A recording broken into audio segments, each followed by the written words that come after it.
نحمده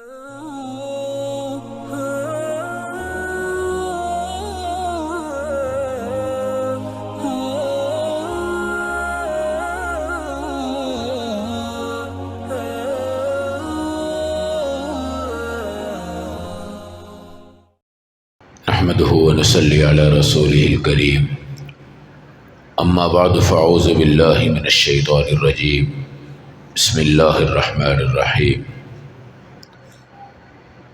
يا ايها الذين آمنوا كلوا من طيبات ما رزقناكم واشكروا لله ان كنتم اياه تعبدون وقال النبي صلى الله تبارك وتعالى عليه وسلم الدعاء مخ العبادة او کما قال النبی علیہ السلام صدق اللہ العظیم۔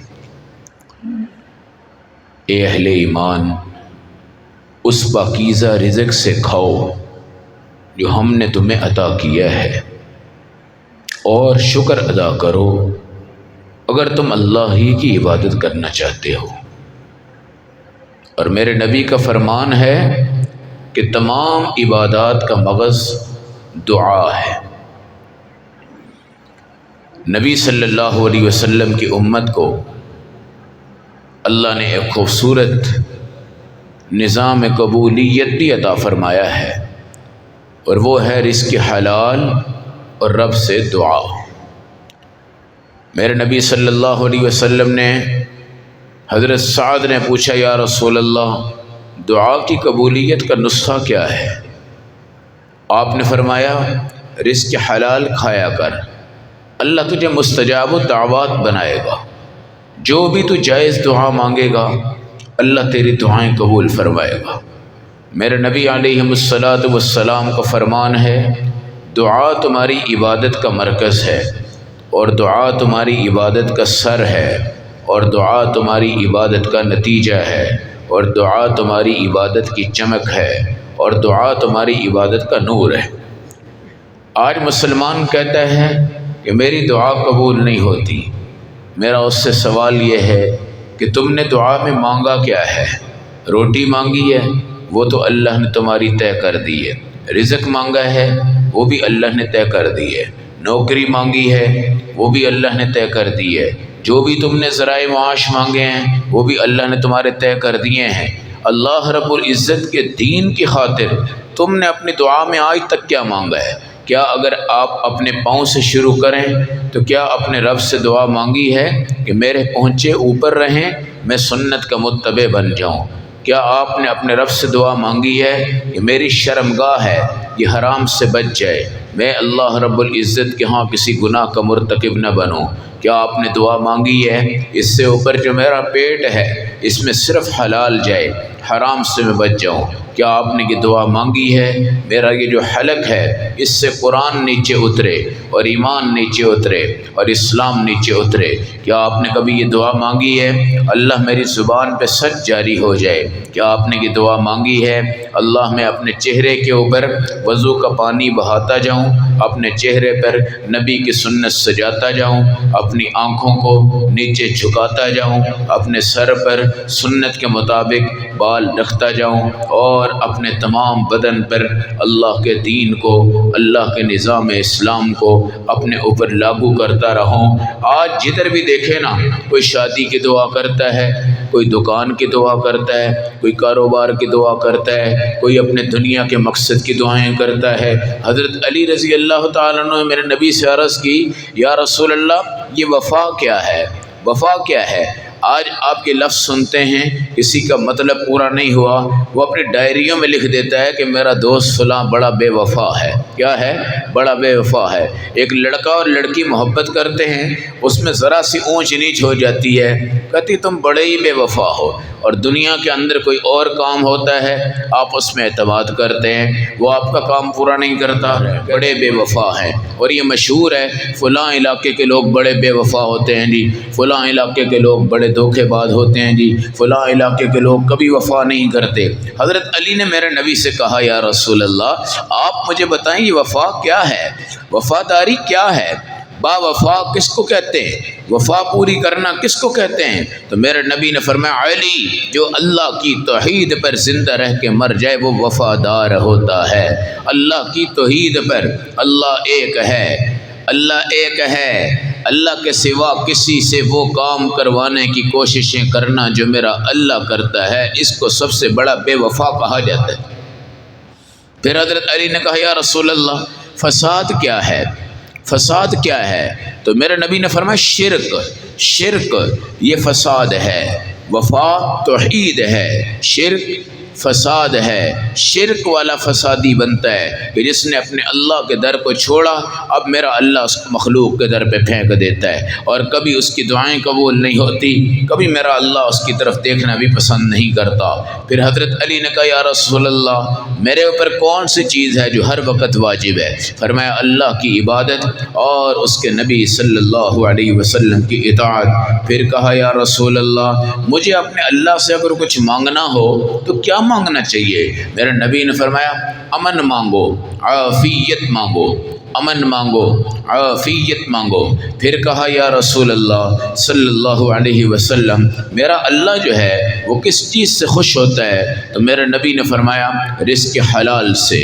پھر کہا یا رسول اللہ ہمارے ذائقوں کو میٹھا کرنے والی کیا چیز ہے؟ فرمایا تمہاری زبان ہے، اگر اس کی تذابیت بڑھ جاتی ہے نا تمہاری روٹی کا ذائقہ خراب ہوتا ہے، اور اگر اس کے اوپر بے ایمانی بڑھ جاتی ہے تو تمہارے ایمان کا ذائقہ خراب ہو جاتا ہے۔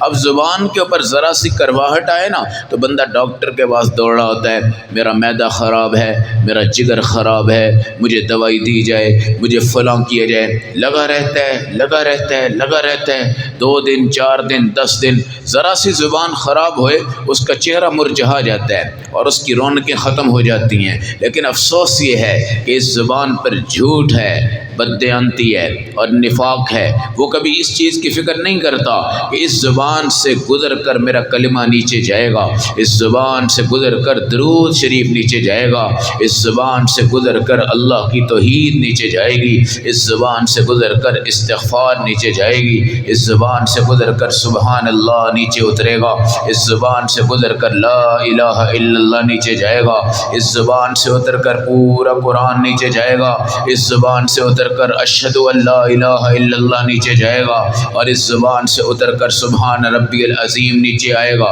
سبحان ربی الاعلی نیچے آئے گا، سبحان اللہ والحمد للہ ولا الہ الا اللہ واللہ اکبر ولا حول ولا قوت الا باللہ العلی العظیم۔ وہ بھی اس زبان سے نیچے اتر کر آنا ہے۔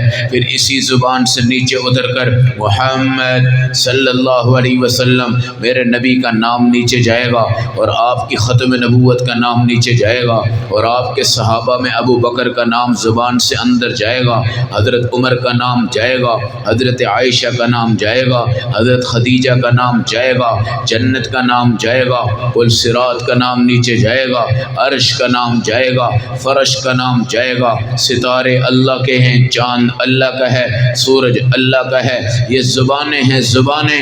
اس زبان کو کس نے اللہ کے نام کیا ہے؟ حاجی عبد الوہاب صاحب اللہ کروڑوں رحمتیں نازل فرمائے، ہمارے تبلیغی جماعت کے امیر گزرے ہیں، اور اللہ نے کیا چمک کیا نور عطا کیا تھا نیلام گھر میں۔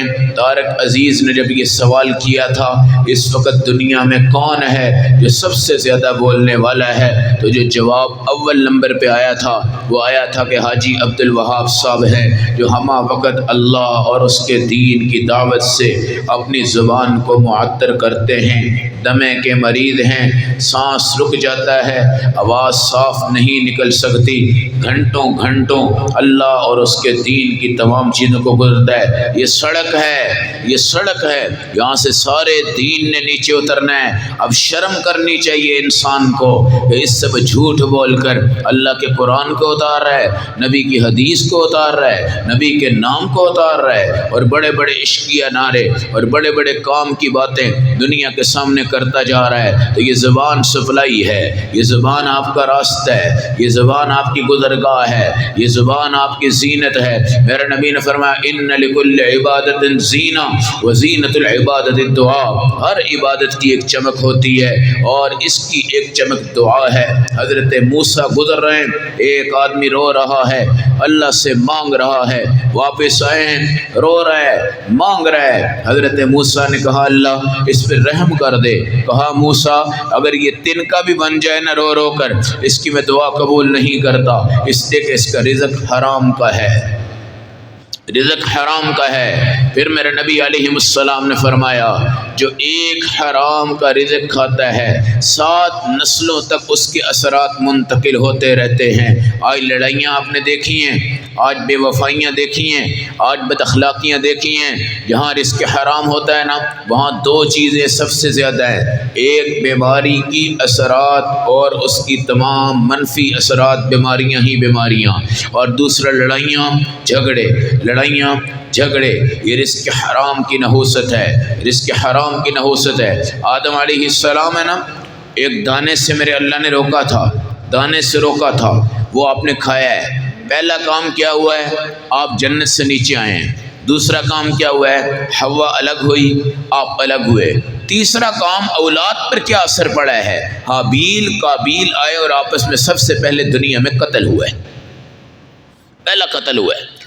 اور یہ بھول تھی حضرت آدم علیہ السلام کی، وہ جان بوجھ کے نہیں تھا، بھول تھی، اچانک جو ہو گیا۔ مگر اس کے اثرات بھی دیکھیں کہ حابیل قابیل کی لڑائی کی صورت بنی اور ان میں قتل ہوا، اور قیامت تک جو قاتل ہے وہ اسی بیٹے کو جس نے قتل کیا تھا اس پر اس کا عذاب جا رہا ہے۔ یہ تو صرف ایک بھول چوک کی تاثیر ہے، لیکن جو جان بوجھ کے رزق حرام کھاتا ہے، جان بوجھ کے رزق حرام کھاتا ہے، میرے نبی علیہ السلام نے فرمایا 40 دن تک اس کے اثرات رہتے ہیں اور رشتہ داریاں ٹوٹتی ہیں اور آپ کے تعلقات ٹوٹتے ہیں اور آپ مفاد پرست لوگ بن جاتے ہیں۔ رمضان کا بالکل آخری مرحلہ گزر رہا ہے، اب بھی ہم نے اپنے آپ کو سمیٹنا ہے، اب بھی ہم نے اپنے آپ کو اللہ کے سامنے با وفا بنانا ہے، با وفا بنانا ہے۔ اس لیے میرے بھائیوں کبھی غیر کو سجدہ نہ کرنا شرک ہے، کبھی یہ سوچنا کہ یہ فلاں بندہ میرا کام کر دے گا اور ہوگا اسی جگہ سے ہوگا، یہ بھی شرک ہے۔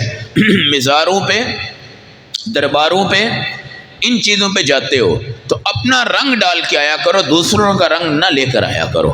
اپنا رنگ کیا ہوتا ہے؟ آپ جاؤ شریعت کے مطابق، آپ جاؤ وہاں قرآن پڑھو، آپ جاؤ مرنے والوں کے لیے ایصال ثواب کی دعا کر کے آ جاؤ جی، وہاں دیگیں کھانا اور غیر اللہ کے نام پہ ذبح کرنا، اور جب شادی ہو جائے تو جوتے وہاں اتار دینا، امامے وہاں اتار دینا، دلہن کا ساڑی کا دوپٹہ وہاں پہ اتار دینا، اپنی شیروانیاں وہاں پہ اتار دینا، اور درباریوں کی موج کروا دینا، درباریوں کی موج کروا دینا۔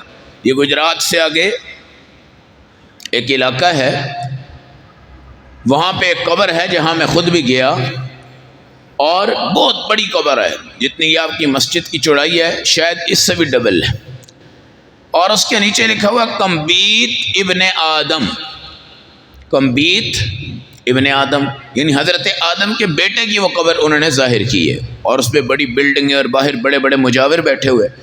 تو وہاں دیکھا کہ امامہ ہی امامے پڑے ہیں، یہ جو دلہے امامے پہن کے آتے ہیں نا نقاب پہ، میرا حال 200-250 امامہ وہاں پہ پڑا ہوا ہے، اور وہ کیا ہے جی، جس کی شادی ہوتی ہے یہاں پہ امامہ ڈال جاتا ہے، اور ادھر دوپٹوں کی لینیں لگی ہوئی ہیں کہ جس دلہن کو پہلی دفعہ لباس پہنایا جاتا ہے وہ دوپٹہ یہاں پہ آ کے اتارتی ہے، پھر وہ یہاں سے گھر پہ رخصت ہوتے ہیں۔ ہمارے یہ مسجد کے باہر ایک اماں جی کسی سردی کے موسم میں جا رہی تھی تو انہوں نے منت مانی تھی کہ میں غازی روڈ سے لے کر اٹاری دربار تک ننگے پاؤں جاؤں گی۔ اب وہ ننگا پاؤں ایسا ہوا کہ یہاں ان کو کانچ لگ گیا پاؤں میں، کانچ لگ گیا پاؤں میں۔ جب گیٹ کھولا تو وہ گالیاں دے رہی تھی، تیری ماں اور تیری بہن اور تیری فلاں اور تیری فلاں، اور خون نکلتا جا رہا ہے، اور اس پہ انہوں نے کپڑا لپیٹا ہوا ہے، اور وہ کیا کہتی ہیں، میں نے منت مانی تھی میں نے جوتی نہیں پہننی، جوتی نہیں پہننی، اور میں نے یہاں پہ جانا ہے۔ تو اللہ رب العزت بعد دفعہ ٹھوکریں مارتے ہیں۔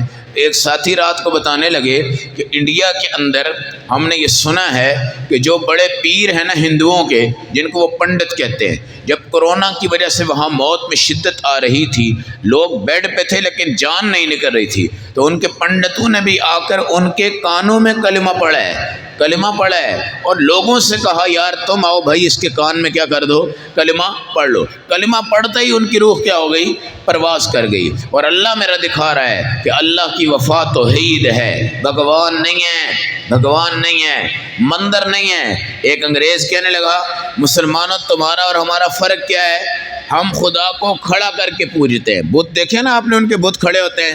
وہ لاہور میں بھی ایک یہاں پہ ہمارے وہ عجائب گھر کے سامنے ایک بت ہے، پنجاب یونیورسٹی کے بالکل باہر، آپ نے دیکھا ہوگا مال روڈ کے اوپر ایک بت بنایا ہوا ہے انہوں نے، وہ جس کا بھی ہے بہرحال، وہ کہتے ہیں ہم تو بتوں کو کھڑا کر کے پوجتے ہیں۔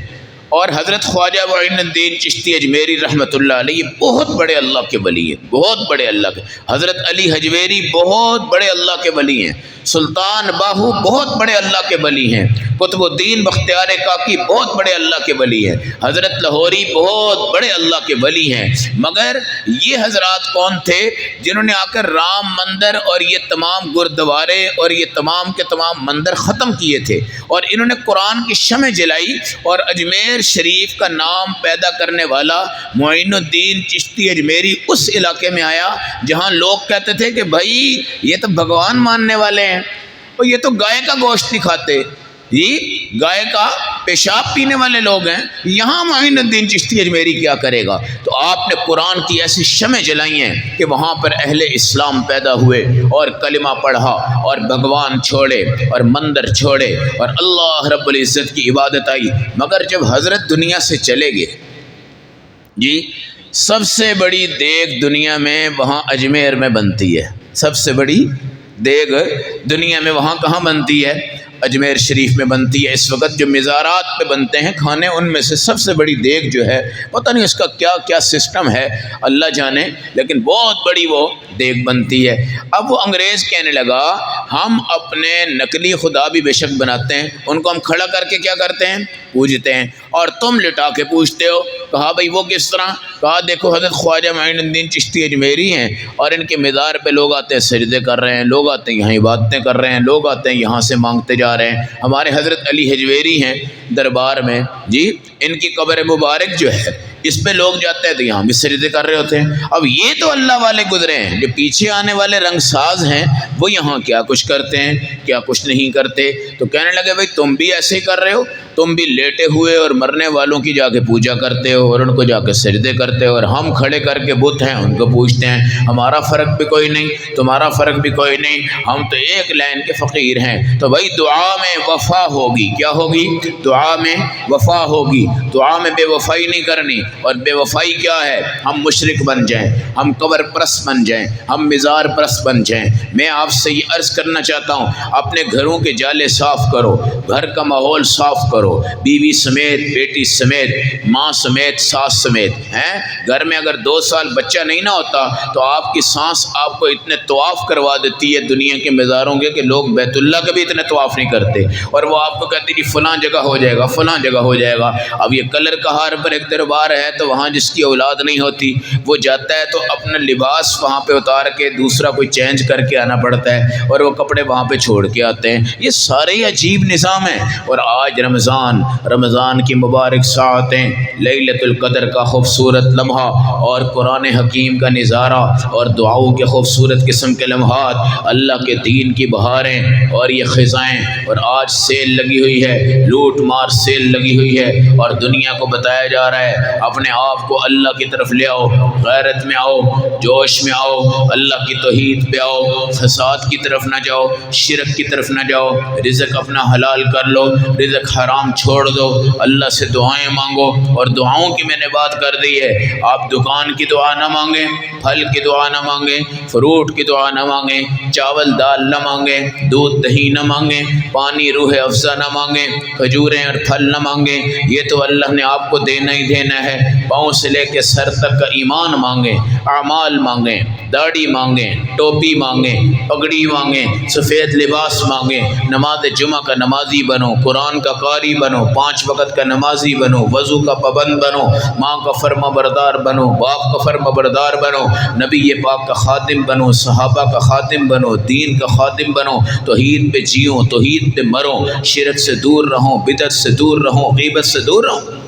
اب ہر بندہ اپنے گریبان میں جھانکے کہ آج تک میں نے اپنی داڑھی کے لیے کتنی دعائیں مانگی جی، اور 4 بال رکھنے ہی ہمارے لیے مشکل ہیں، 4 بال رکھنے ہی ہمارے لیے مشکل ہیں۔ اس لیے بھائی یہ آخر میں اللہ سے مذاق نہیں کرنا، اب اللہ سے مذاق نہیں کرنا، اب میرے اللہ کے عطیے کو، انعام کو ٹھوکر نہیں مارنی، اب میرے اللہ کی دی ہوئی مراعات کو ٹھوکر نہیں مارنی۔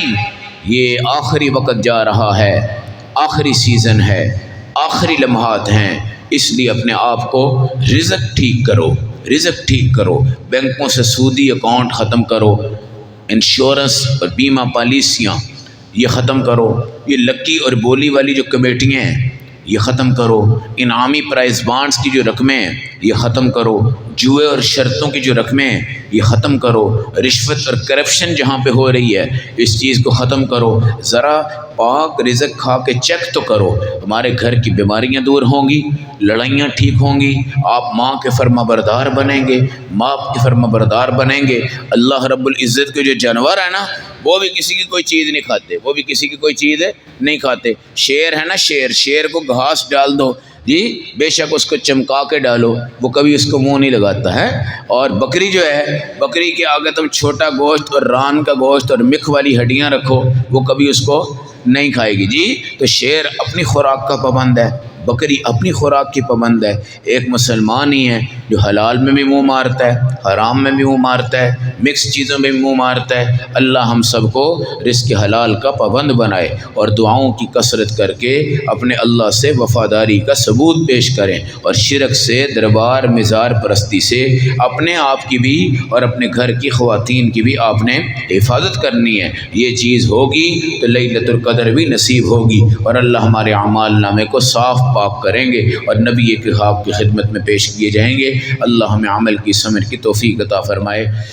الحمدللہ رب العالمین، الصلاۃ والسلام علی سید الانبیاء والمرسلین، اللہم صلی علی سیدنا مولانا محمد وعلی آل سیدنا مولانا محمد وبارک وسلم۔